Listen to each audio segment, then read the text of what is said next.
One of the common orthopedic problems, I think the most common orthopedic problem is back and neck pain.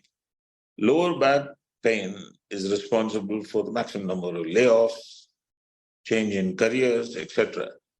Interferes in a person's work, interferes with his person's ability to do the job well wherever he's working. And so it's very irritating and sometimes debilitating back pain. In these cases, one needs to understand, isolate each patient's problem separately and look at it separately with a treatment plan that includes rehab, etc.